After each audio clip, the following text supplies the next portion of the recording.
El día de hoy estamos en el segundo libro de Crónicas, capítulo 19. Dice la palabra del Señor. Josafat, rey de Judá, volvió en paz a su casa en Jerusalén. Y le salió al encuentro el vidente Jehú, hijo de Hanani, y dijo al rey Josafat: ¿Al impío das ayuda y amas a los que aborrecen a Jehová? Pues ha salido de la presencia de Jehová ira contra ti por esto, pero se han hallado en ti buenas cosas, por cuanto has quitado de la tierra las imágenes de acera y has dispuesto tu corazón para buscar a Dios. Habitó pues Josafat en Jerusalén, pero daba vuelta y salía al pueblo desde Beerseba hasta el monte de Efraín, y los conducía a Jehová, el Dios de sus padres. Y puso jueces en todas las ciudades fortificadas de Judá, por todos los lugares. Y dijo a los jueces: Mirad lo que hacéis, porque no juzgáis en lugar de hombre, sino en lugar de Jehová, el cual está con vosotros cuando juzgáis. Sea pues con vosotros el temor de Jehová. Mirad lo que hacéis, porque con Jehová nuestro Dios no hay injusticia, ni acepción de personas, ni admisión de cohecho. Puso también Josafat en Jerusalén a algunos de los levitas y sacerdotes, y de los padres de familia de Israel, para el juicio de Jehová y para las causas, y volvieron a Jerusalén. Y les mandó diciendo: Procederéis asimismo con temor de Jehová, con verdad y con corazón íntegro, en cualquier causa que viniere a vosotros de vuestros hermanos que habitan en las ciudades, en causa de sangre, entre ley y precepto, estatutos y decretos, les amonestaréis que no pequen contra Jehová, para que no venga ira sobre vosotros y sobre vuestros hermanos. Haciendo así, no pecaréis. Y he aquí el sacerdote Amarías será el que os presida en todo asunto de Jehová, y Zebadías, hijo de Ismael, príncipe de la casa de Judá, en todos los negocios del rey. También los levitas serán oficiales en presencia de vosotros. Esforzaos, pues, para hacerlo, y Jehová estará con el bueno. Muy bien, la palabra del Señor en este capítulo 19.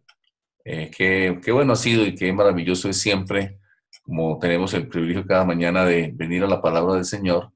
Y así como estamos haciendo en secuencia, capítulo a capítulo, versículo a versículo, poder estar profundizando, meditando en la palabra del Señor. Algunos capítulos, si hemos observado, ustedes ven que eh, invierte aquí en la palabra del Señor para hablarnos sobre Josafat, sobre este rey que fue de los buenos reyes que agradó al Señor. Ayer veíamos la escena donde murió el rey Acab, con quien Josafat emparentó.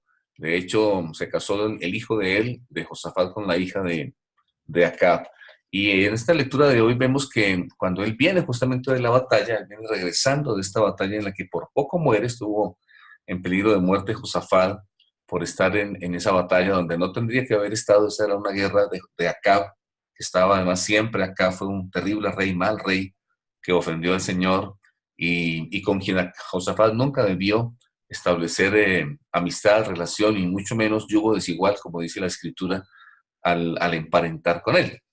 Él volvió en paz, dice ahí que venía en paz de esa guerra, y le salió al encuentro Jehú, un profeta. Aquí usa el término vidente. Es importante aclarar que aquí vidente significa o es igual a profeta, no tal vez como hoy se ve videntes que más por el lado de la brujería o de ocultismo.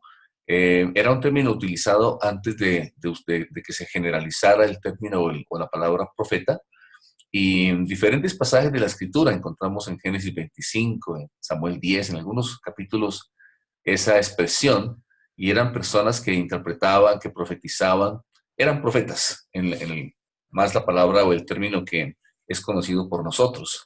Y este profeta confrontó a Josafat. Qué tremendo es, y para algunas personas es muy difícil aceptar ser confrontados.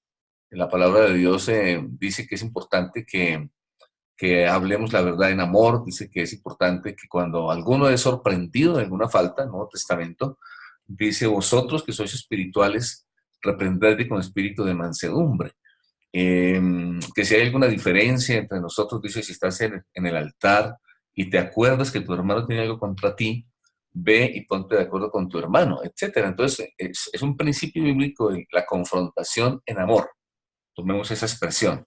No es bíblico que el hecho de evadir, muchas personas prefieren no hablar porque les parece difícil, porque tienen un mal concepto de la confrontación.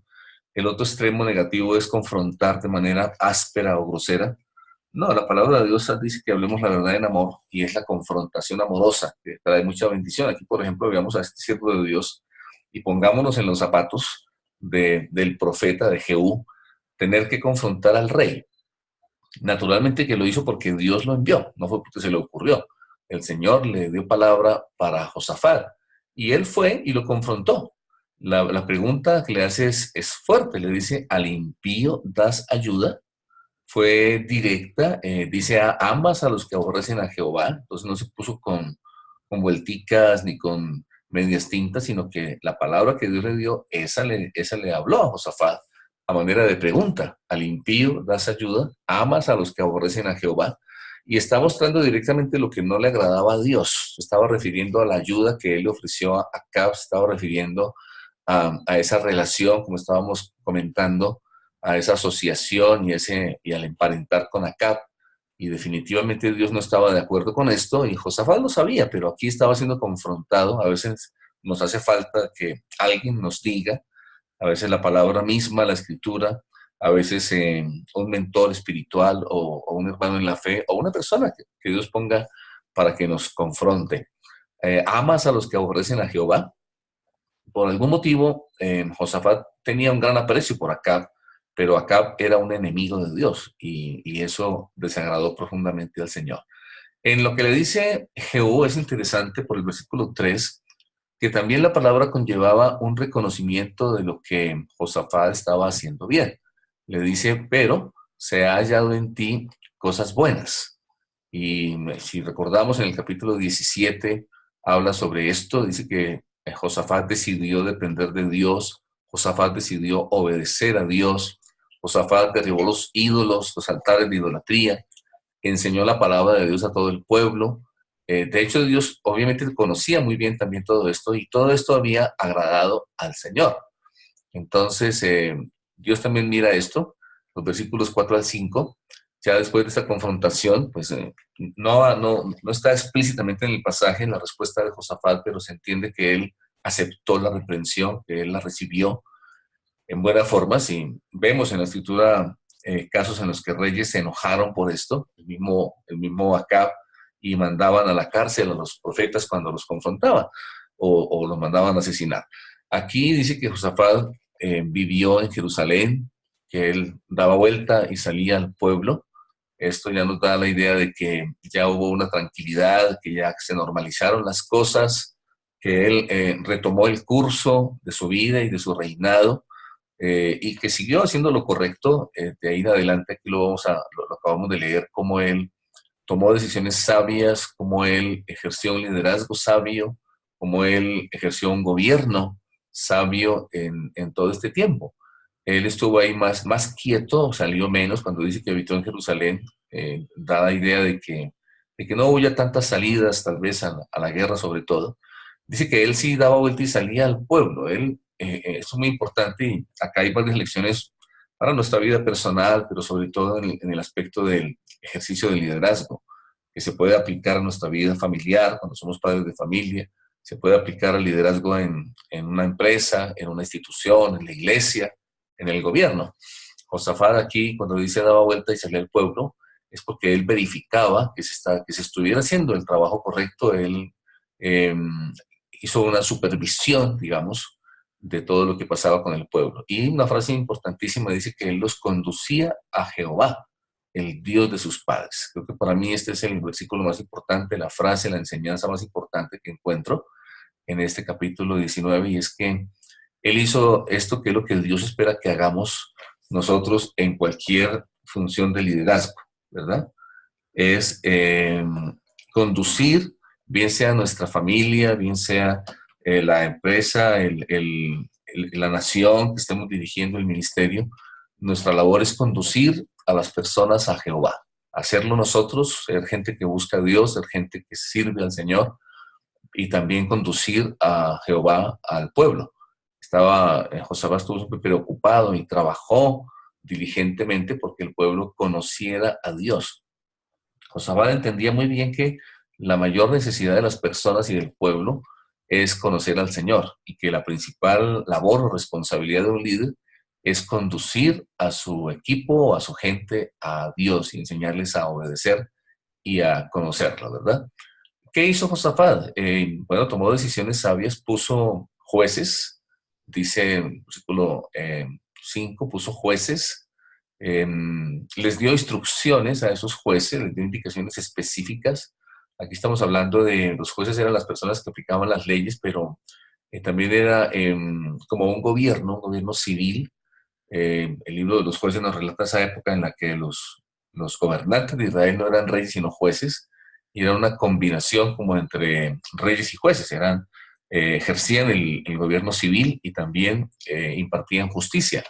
Aquí dice que Josafat entonces nombró jueces eh, que hacían eso, debían castigar lo malo, debían defender al justo, debían ejercer este gobierno, liderazgo en las ciudades fortificadas, dicen las capitales de los distritos, digamos así.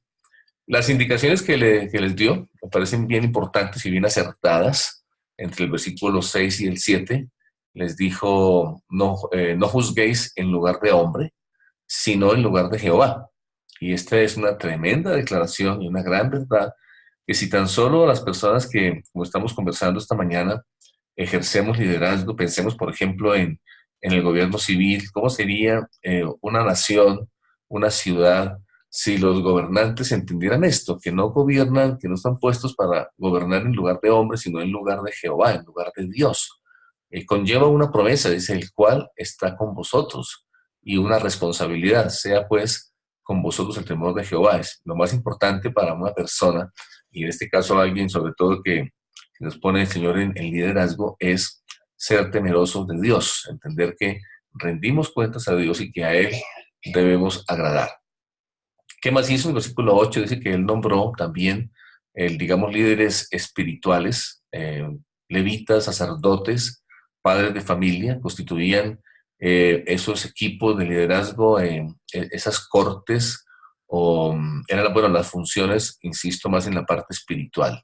Él entendió que el pueblo necesitaba no solamente gobernantes y líderes civiles, sino también líderes espirituales sobre todo.